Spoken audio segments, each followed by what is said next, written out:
नमस्कार। लौट रहा सागर चरणों पर, सिर पर मुकुट हिमालय है।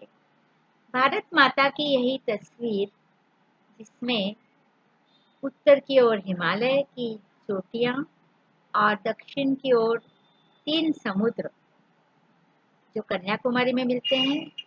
हिंद महासागर बीच में है, अरेबियन सी और बे ऑफ बंगाल। तो यही सागर जो दक्षिण में हिलोरे लेता है, इसी सागर किनारे बसा है रामेश्वरम द्वीप। और उसी रामेश्वरम द्वीप के दर्शन के लिए हम मदुराई से 29 मार्च को निकल पड़े।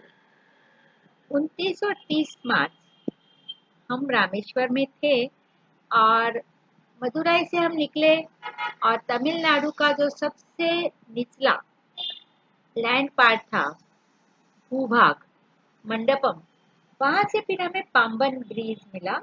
और पाम्बन ब्रिज से हम पहुंचे शंकु आकार के रामेश्वरम द्वीप पर, जिसे पाम्बन द्वीप भी कहा जाता है।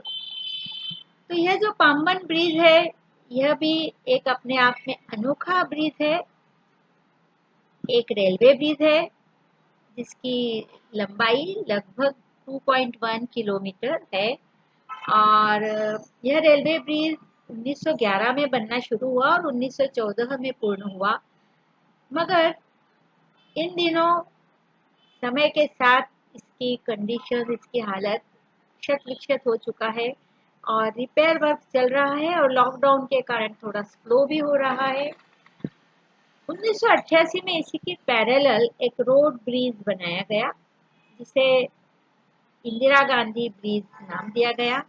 और यह रोड ब्रिज जो है, इसी के द्वारा हम मंडपम से रामेश्वर द्वीप पहुंचे।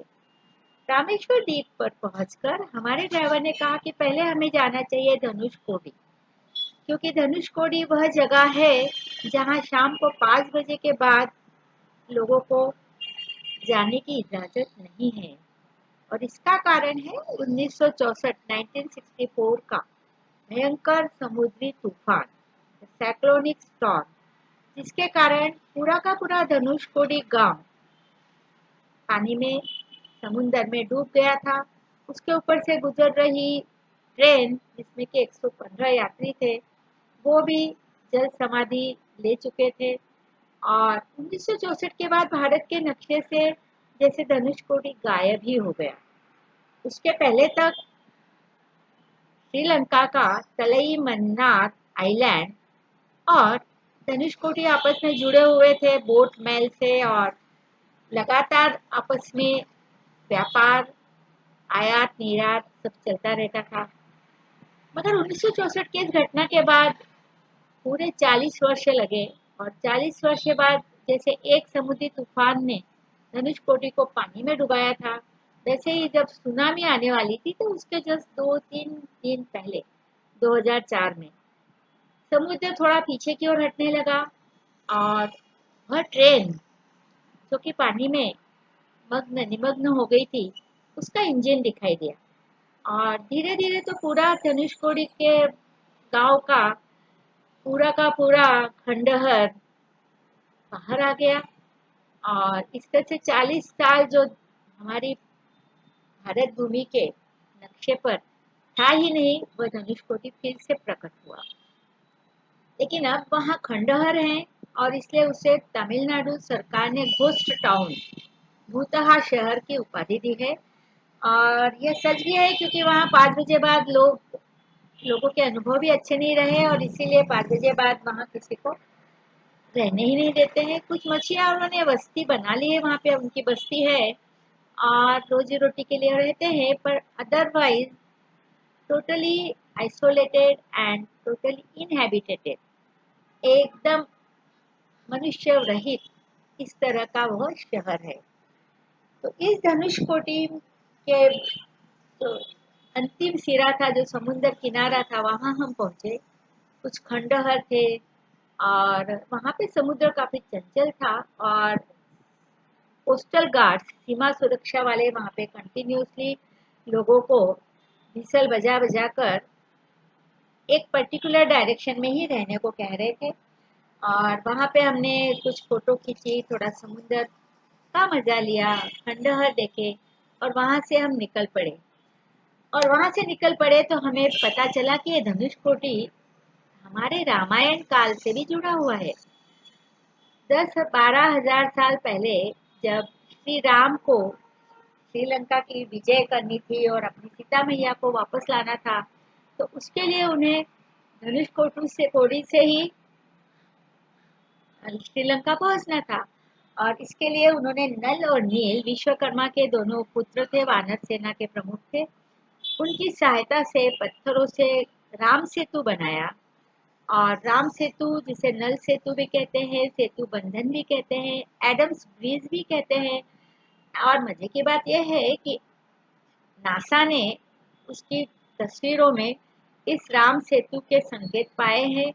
एक सिल्वर लाइनिंग जैसा राम सेतु जो आधा है और बाद में टूट गया है दिखाई देता है।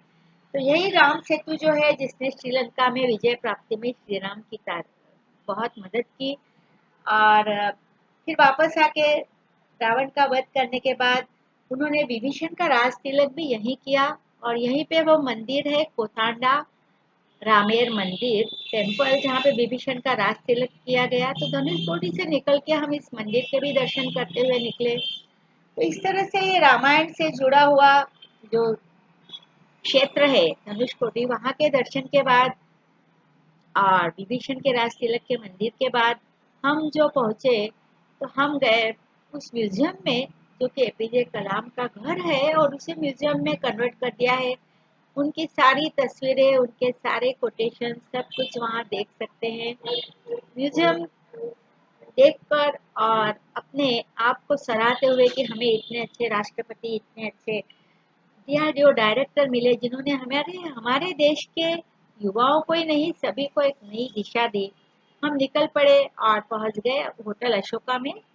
होटल अशोका में आराम करके थोड़ा रेस्ट करके फ्रेश होकर हम फिर आगे निकल पड़े। शाम को ही 5 मिनट की दूरी पर ही मंदिर था रामेश्वरम का, तो रामेश्वरम के मंदिर के दर्शन के लिए पहुंच गए। और रामेश्वरम का ये जो मंदिर है यह भी श्री राम से जुड़ा हुआ है, क्योंकि लंका युद्ध के पहले उन्होंने सोचा कि अपने आराध्य भगवान की प्रार्थना करनी चाहिए और इसी के लिए उन्होंने भगवान महादेव की, शंकर देव भगवान की के शिवलिंग की वहां पे स्थापना की।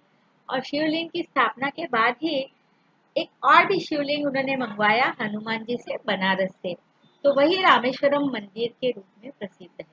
यह रामेश्वरम मंदिर सिर्फ 12 ज्योतिर्लिंगों में ही नहीं आता है, मगर 4 पवित्र धाम जो भारत के है उसमें भी इसे गिना जाता है। तो इसका इम्पोर्टेंस अपने आप में अलग ही है और समुद्र किनारे बसा हुआ है। यहाँ से दर्शन के बाद हम दूसरे दिन सुबह सुबह फिर उसी मंदिर में पहुंच गए रामेश्वरम के, क्योंकि हमें करना था मणि दर्शन। और मणि दर्शन के तुरंत बाद हम बाहर निकले, शंकर भगवान के शिवलिंग के दर्शन किए। बहुत लंबा कॉरिडोर है, दुनिया का सबसे लंबा कॉरिडोर, 2112 वहाँ पे पिलर्स है, खंबे हैं। और वहां से हमें हमारे गाइड ने कहा कि हमें 22 कुंडों में स्नान करना पड़ेगा। तो पहले हमने जाकर अग्नि तीर्थ यानी समुद्र स्नान किया, बाद में 22 कुंडों में एक के बाद एक स्नान करते गए। और पता चला कि भगवान राम ने चूंकि एक विद्वान ब्राह्मण रावण की उसके कुकृत्य के कारण हत्या की थी, वध किया था, इसलिए उन्हें अपने कलंकों को धोने के लिए इन 22 तीर्थों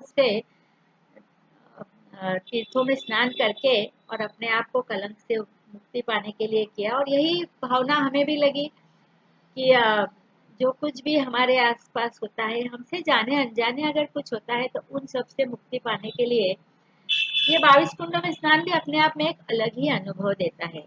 तो यहाँ से हम फिर दर्शन करके निकल पड़े और हमारे ड्राइवर ने फिर हमें और भी मंदिरों के दर्शन कराए। जैसे एक मंदिर है रामेर पाँव, रामेर पैर, जहाँ राम के पद्म कमल बने हुए हैं। फिर पंचमुखी हनुमान है, लक्ष्मण तीर्थ है, सीता कुंड है। इन सब के दर्शन करते करते हम हमारी यात्रा समाप्त करके मदुराई की तरफ वापस पाम्बन ब्रिज से लौट चले। तो इस तरह से हमारी ये बहुत ही अच्छी पवित्र शुभ यात्रा रही रामेश्वरम द्वीप की। और इन्हीं यादों के साथ मैं आप सबका धन्यवाद करती हूँ कि अभी आपने तक चल रही है, तुम बोल रहे हो क्या? इस वीडियो को देखा और हमारे साथ आपने भी मेघालय रामेश्वरम चल रही है। धनुषकोटी की यात्रा करी।